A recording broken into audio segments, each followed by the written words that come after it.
segalanya. Tenanglah jiwaku dalam hadirat-Mu. Kau tunjukkan kasih setiamu, Kau menyediakan yang ku perlu. Kau setia, Kau mulia, dulu, sekarang, dan selamanya. Kau tunjukkan kasih setiamu, Kau menyediakan yang ku perlu. Kau setia, Kau mulia, Bapa, Kau setia.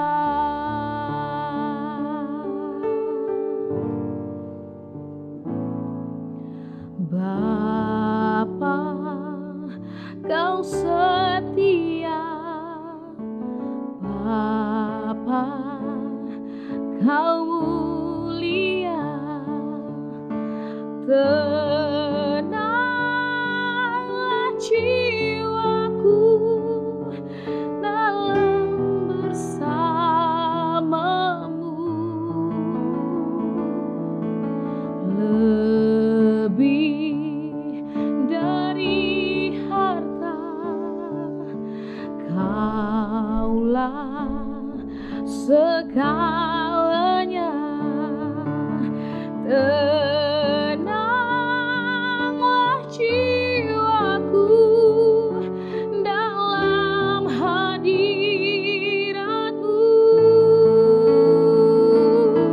Kau tunjukkan kasih setiamu, Kau menyediakan yang ku perlu. Kau setia, Kau mulia, dulu, sekarang, dan selamanya. Kau tunjukkan kasih setiamu, Kau menyediakan yang ku perlu.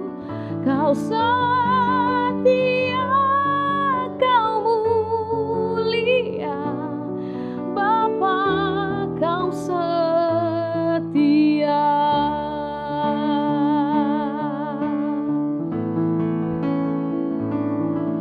Kau tunjukkan kasih setiamu,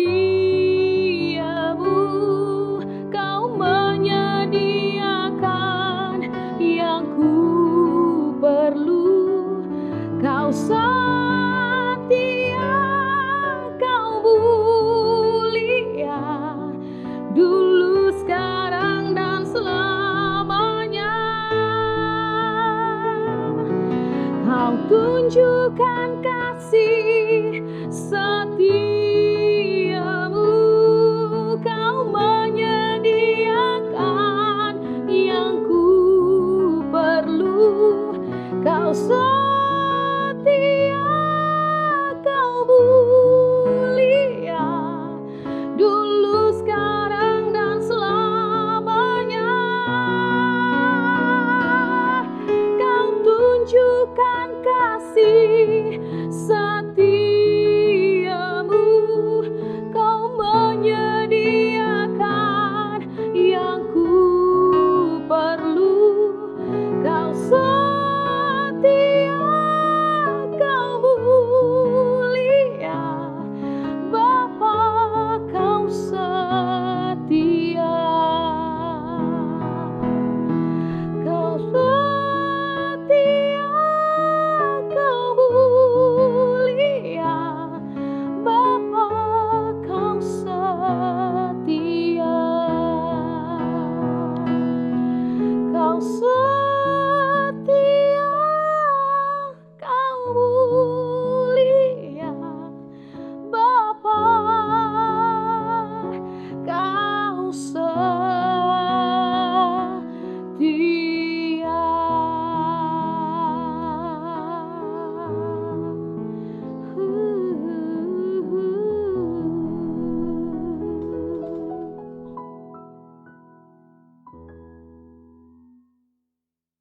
Haleluya, haleluya, haleluya.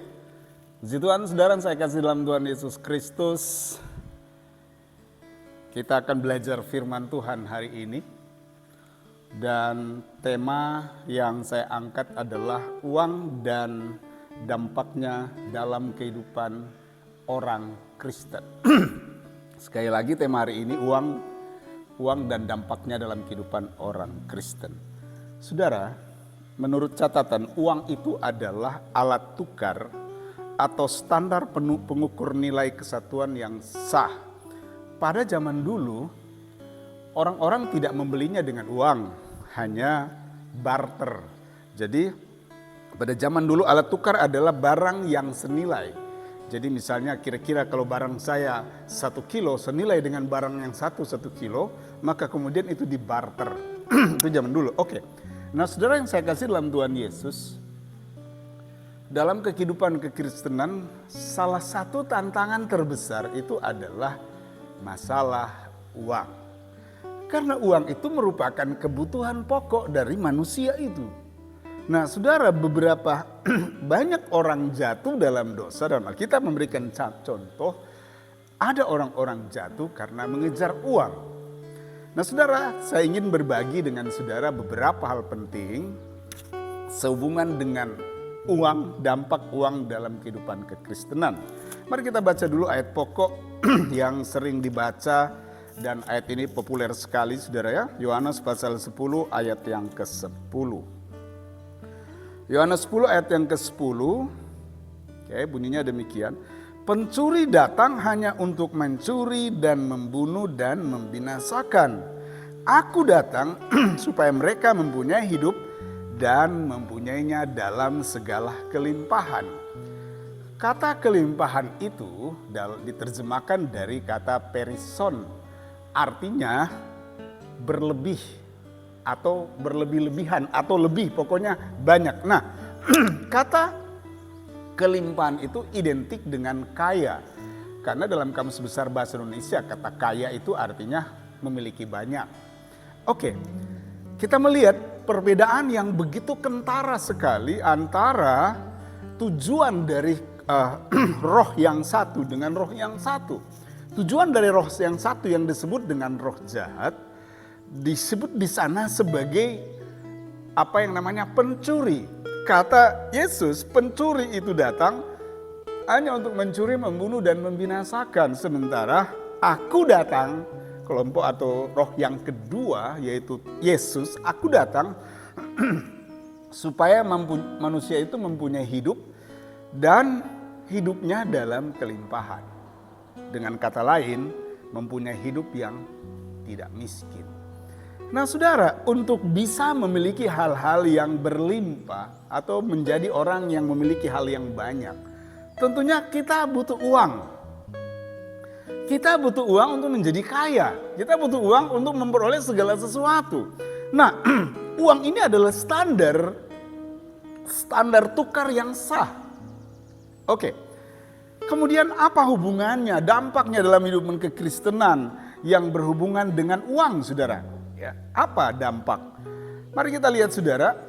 Dalam Yohanes 10 ayat 10 ini memiliki dua pengertian. Yang pertama, kelimpahan secara jasmani, dan yang kedua, kelimpahan secara rohani.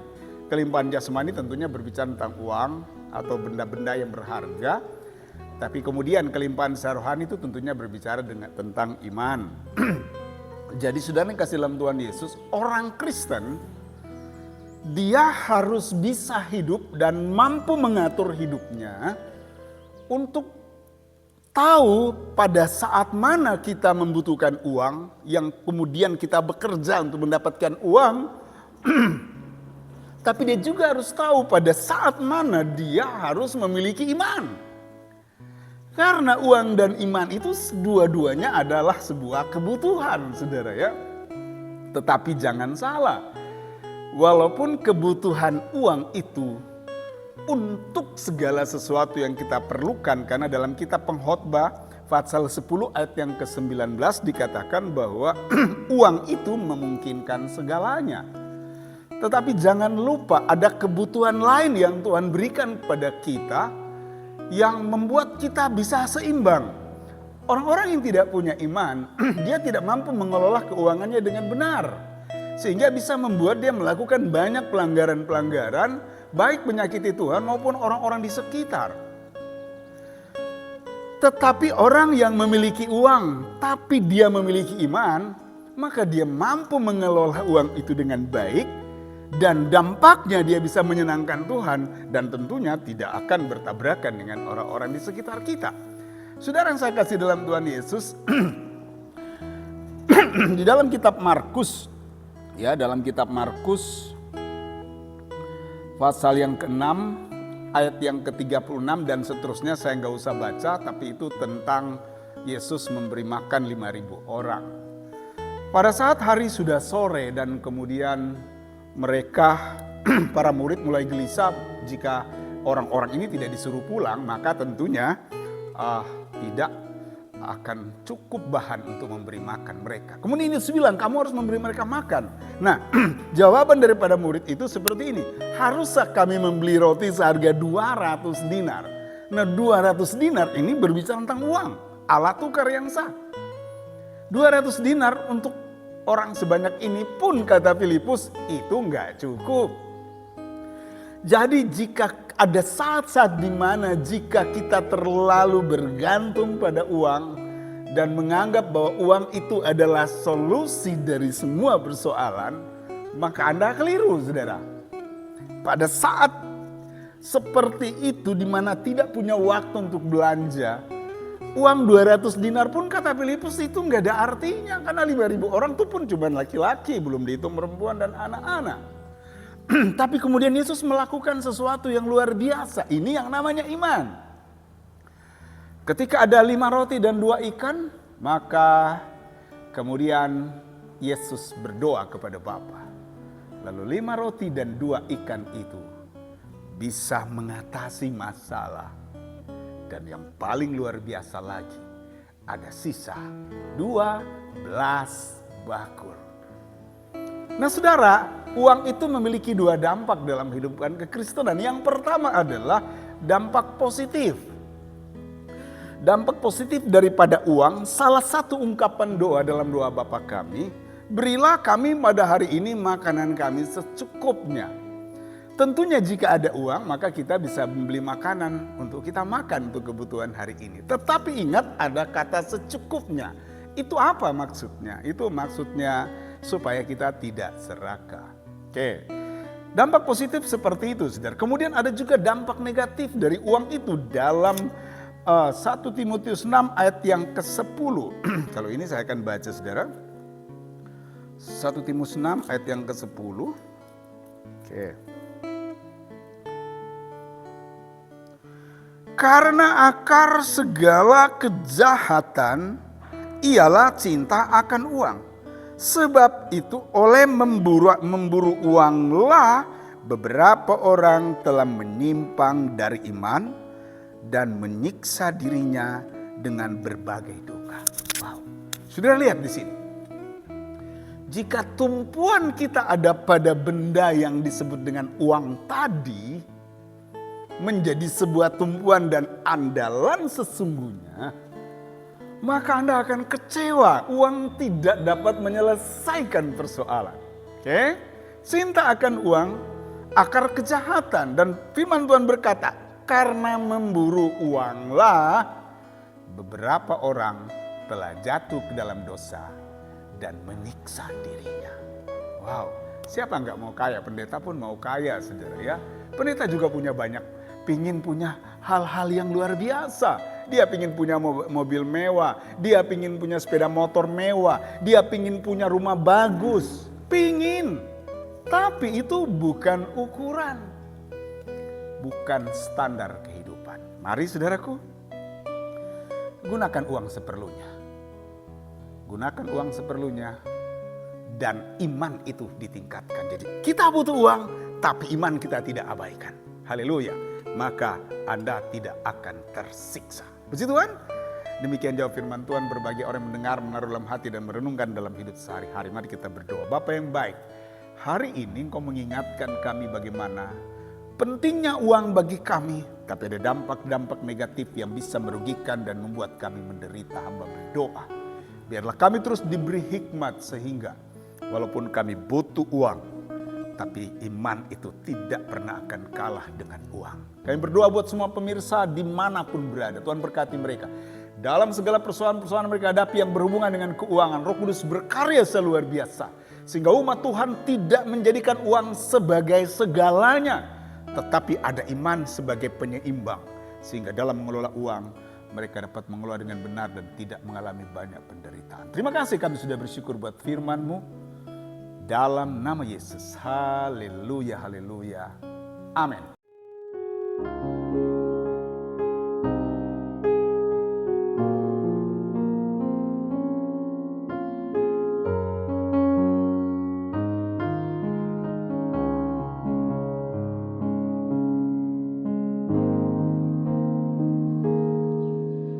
Penolong yang selalu setia,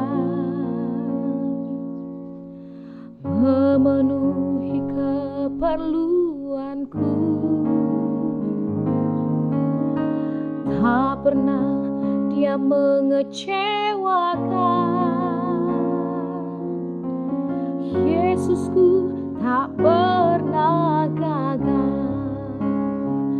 Segala perkara dapat ku tanggung di dalam Dia yang memberi kekuatan. Tuhan Yesus penolong dan sahabat, tetap percaya Tuhan setia.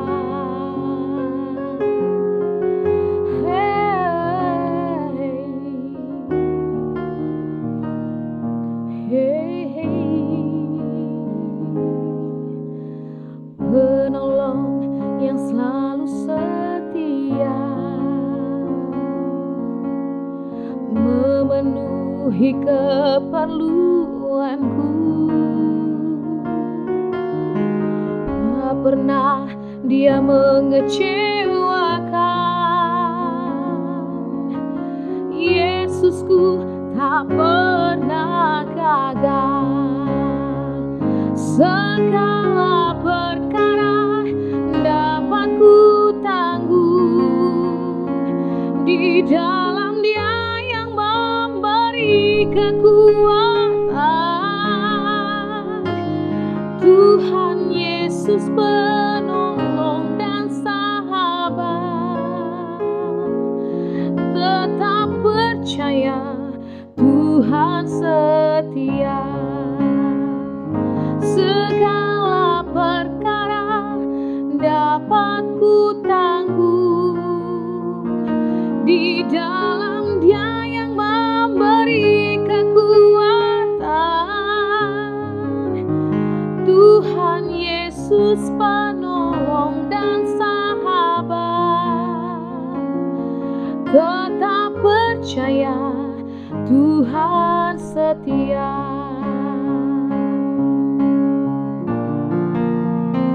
Segala perkara dapat ku tanggung di dalam Dia yang memberi kekuatan. Tuhan Yesus penolong dan sahabat, tetap percaya Tuhan setia. Tetap percaya Tuhan setia.